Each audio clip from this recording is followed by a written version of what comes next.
When you grew up with a doctor in the house and overhear hundreds of ER calls, you pick up a few things.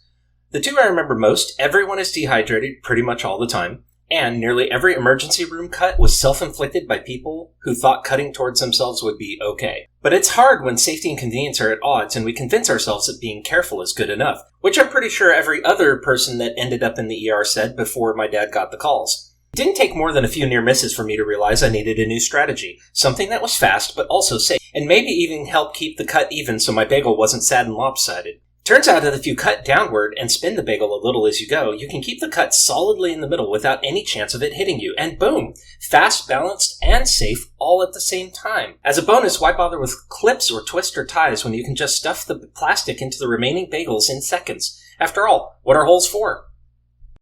Please note that this advice only reduces risk and does not guarantee safety.